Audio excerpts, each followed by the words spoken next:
السلام عليكم. أطيب أكلاتنا العراقية وصفات مضبوطة يقدم لكم وصفة مضبوطة ورائعة وناجحة لصناعة الطرش العراقي. تابعوا الخطوات.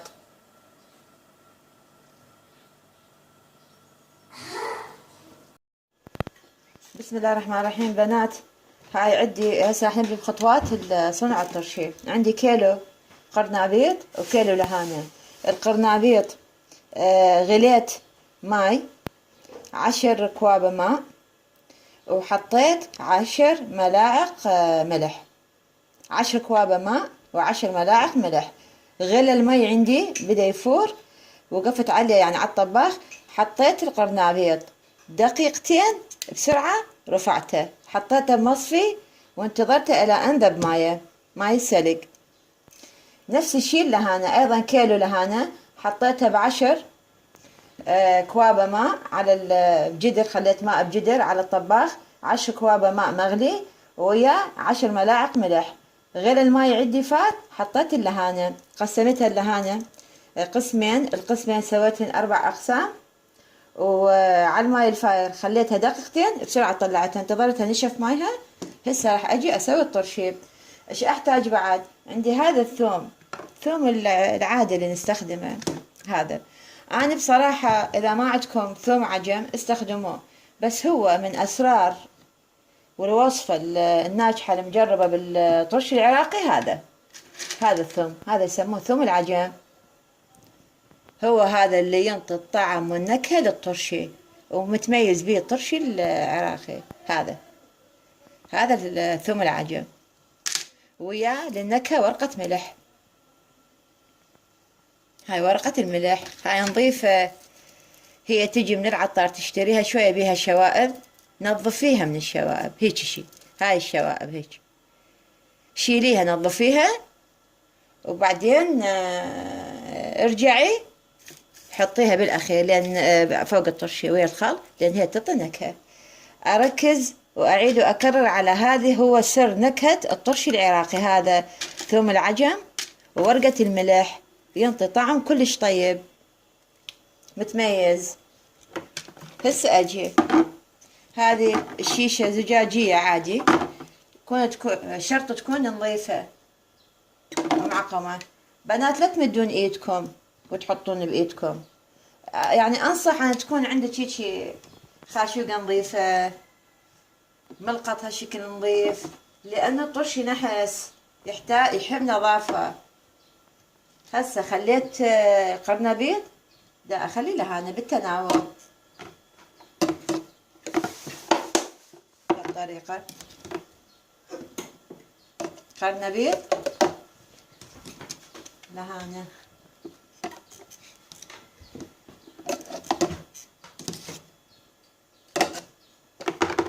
هنا راح اخلي ثوم عجم وياهن.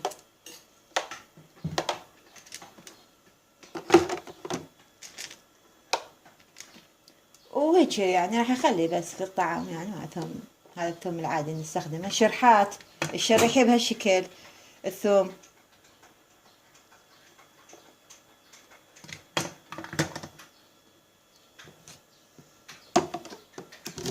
وارجع اكمل الكمية اللي عندي. ابدا لا تحطين ايدك، ابدا لا تحطين خاشوقة بيها دهن وسخة، ترى يخرب عندك الطرشي، يحب نظافة.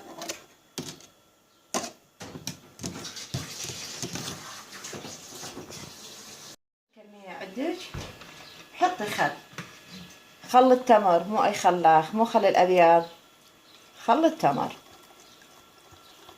بسم الله الرحمن الرحيم.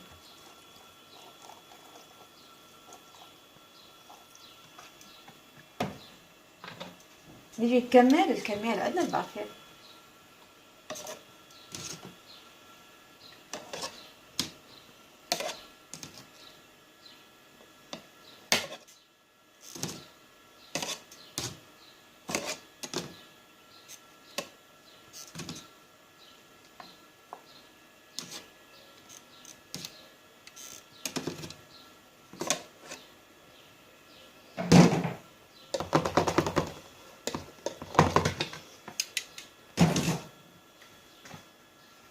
كملنا اللي عندنا، الكمية اللي عندنا من اللهانة والقرنبيط، نغطيها بالخل،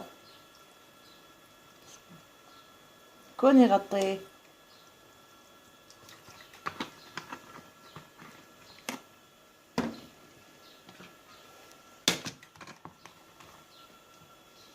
رجعين من جديد. ثوم العجم ضروري بنات، اكو موجود عند العطار، ينطيك كمية زينة ب1000 دينار بس، ترى هو اللي ينطي النكهة، هو من اسرار الطبخ الطرش العراقي، هو هذا ثوم العجم، وكلش يصير طعمه طيب ايضا. ورقة الملح، هذه ورقة الملح، النظافة اهم شي، هذا ابدا لا تخلونها هذه بالشوائب مالتها.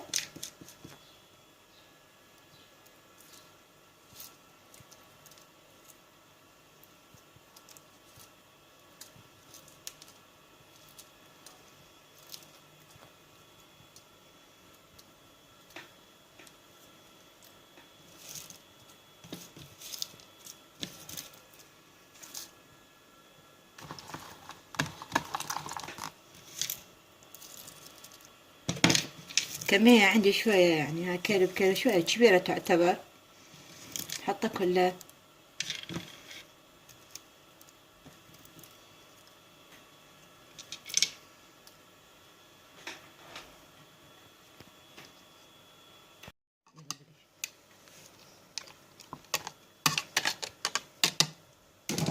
هنا كملنا.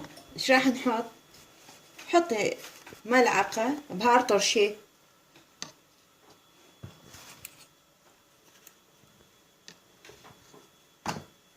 ملعقة صغيرة، يعني ملعقة شاي، يعني هالقد. فلفل اسود قليل، شوية بابريكا تنطي طعم.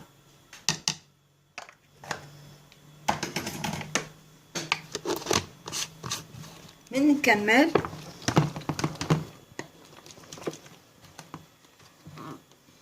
نخضها بهالشكل، بس اني احس انه اريد يغطيه بعد الخل، هسه جاي اشوف انه يحتاج له شوية خل، خليه يغطيه عندك هالشكل احسن.